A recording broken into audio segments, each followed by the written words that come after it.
Hello, xin chào các bạn đã quay trở lại với review 5 phút.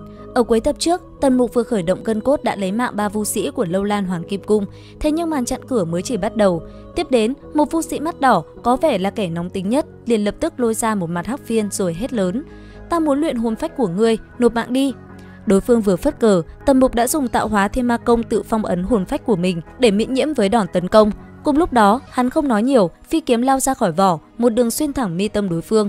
Một cú one shot vừa kết thúc thì lại có một nữ vu sĩ đầu báo đuôi báo giơ gương đồng ra chiếu, định dùng hồn phách tấn công Tần Mục. Đối diện một đòn này, phi kiếm của hắn lần nữa xuất chiêu. Chỉ trong nháy mắt, toàn kiếm thức đã khoan thủng cả gương lẫn người. Có thể thấy Tần Mục không có khái niệm thương hoa tiếc ngọc là gì. Chứng kiến một màn này, cả đấu trường vô cùng phẫn nộ. Thấy vũ khí tầm xa không ăn thua, một vu sĩ khác quanh thân mọc lông hổ, tay ôm vuốt hổ lao thẳng vào áp sát, không cho Tần Mục cơ hội rút kiếm. Nhưng Tần Mục cũng không phải dạng vừa, hắn chuyển quyền thành ấn, tung ra chiêu nhật chiếu dương hồn không trung luyện, rồi xòe 5 ngón tay thành trưởng đánh ra, thiên ma tự tại thiên ấn. Ấn pháp Phật, đạo, ma sử dụng luân phiên, tiếng gầm của gã vu sĩ kia mới vang lên được 3 lần thì hồn phách đã bị đánh cho tan nát, cơ thể ngã vật xuống đất. Sau khi Tần Mục hạ gục mấy tên lính quèn, boss cao cấp hơn bắt đầu xuất hiện. Đó là một đại vu cảnh giới lục hợp, tu vi vượt xa những người trước. Dù đối phương đã tự phong ấn lục hợp bí cảnh để cùng cảnh giới với Tần Mục, nhưng khí thế vẫn áp đảo. Vừa lên đài, vu sĩ này đã hóa thành một con vượn khổng lồ, tay cầm một cây hoàng kim bổng to như cột nhà, vung lên tạo ra sức mạnh ngàn quân. Trước tình thế ấy, Tần Mục bình tĩnh rút cây gậy trúc bên hông ra đối phó. Gậy trúc và gậy vàng va chạm tóe lửa. Sau vài chiêu chớp nhoáng, bỗng nhiên cây hoàng kim bổng khựng lại, trái tim của gã đại vu đã bị đầu gậy trúc điểm trúng. Trong cơn hoảng sợ, hắn quyết định giải phong ấn lục hợp bí cảnh để chơi khô máu. Tuy nhiên đã quá muộn. Ngay tại khoảnh khắc bí cảnh vừa mở ra, trái tim hắn đã bị gậy trúc đâm xuyên, cơ thể khổng lồ đổ ầm xuống đất.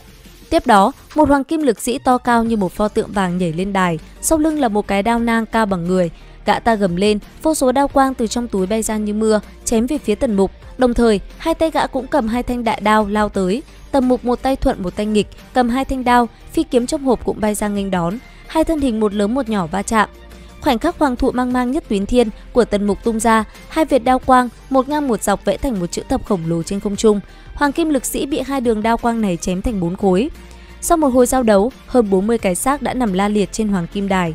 Những vu sĩ còn lại nhìn Tần Mục với ánh mắt sợ hãi, không dám ho hé nửa lời. Đứng trên đài cao, Tần Mục quét mắt nhìn những kẻ còn sống đang run rẩy, thanh âm hắn lớn tiếng quát: "Các ngươi, ai tu luyện trấn giáo công pháp Vu Tôn Lâu La Kinh, bước ra đây, ta muốn lấy mạng một người." Nghe vậy, một thiếu niên tên Tư Mục La, người được coi là niềm hy vọng của thế hệ trẻ Hoàng Kim Cung, đã liền bước ra. Thiếu niên này đã quan sát gần 50 trận đấu của Tần Mục và được Vu Vương chỉ điểm yếu huyệt của Tần Mục ở vai trái. Rất nhanh, trận đấu bắt đầu, Tần Mục ra đòn phủ đầu bằng một quyền trích thân Đông Hải Hiệp Xuân Lôi. Thế nhưng, Tư Mục La có thân thể hoàng kim cứng như sắt, quyền của Tần Mục đánh vào không xi nhê. Sau một đòn va chạm, Tư Mục La biến hình thành dạng đầu chim thân người, sau lưng mọc ra đôi cánh làm từ vô số kim tiếm. Kinh dị hơn là trên mỗi thanh kiếm lại có một con mắt đen láy đảo quanh liên tục. Tần Mục vừa nhìn vào những con mắt đó, liền cảm thấy đầu óc choáng váng. Hắn biết đây là đòn tấn công tinh thần của đối phương. Nghĩ đến đây, Tần Mục quyết định nhắm mắt lại, rút đao và thi triển Dạ Chiến Liên Thành Phong Vũ. Chiêu đao pháp này vốn được tạo ra để chiến đấu trong đêm tối, không cần thị giác, là khắc tinh hoàn hảo cho chiêu thức của Tư Mục La. Rốt cuộc, Tư Mục La bị đẩy lùi, gã ta định bay lên trời bỏ chạy. Không ngờ, tên gia hỏa này lại tạo ra gió, vô tình giúp Tần Mục thi triển Thâu Thiên Thần Pháp để chạy trên không, tốc độ còn nhanh hơn cả đối thủ đang bay. Trong khoảnh khắc áp sát, một thanh kim kiếm của Tư Mục La đã đâm trúng vào vai trái Tần Mục. Đúng ý điểm yếu đã được chỉ ra, nhưng cùng lúc đó, đao quang của Tần Mục cũng lướt qua cổ Tư Mục La, một vết cắt mỏng đến mức gần như vô hình.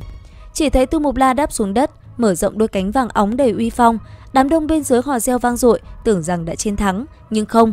Tần Mục dù vai đang chảy ra một luồng tinh huyết, vẫn bình tĩnh bước tới gần Tư Mục La đang đứng bất động. Hắn đưa tay nắm lấy tóc đối phương và nhẹ nhàng nhấc cái đầu ra khỏi cổ, sau đó ném xuống đài. Tiếng hoan hô trong nháy mắt im bặt. Ngay lúc đó, một kẻ thù mới xuất hiện. Y là Dambala, một đại vu lục hợp cảnh cũng tu luyện Vu Tôn Lâu La Kinh, nhưng theo trường phái pháp thuật. Gã cầm một cây đại chùy có hình đầu lâu, có khả năng phun ra khói đen, làm ô nhiễm phi kiếm khiến chúng mất kiểm soát và rơi xuống đất. Hai người truy đuổi nhau trên các mái điện, Tần Mục bị khắc chế, liên tục phải né tránh. Cuối cùng, hắn lao vào một tòa kim điện, Dambala hung hãn đuổi theo.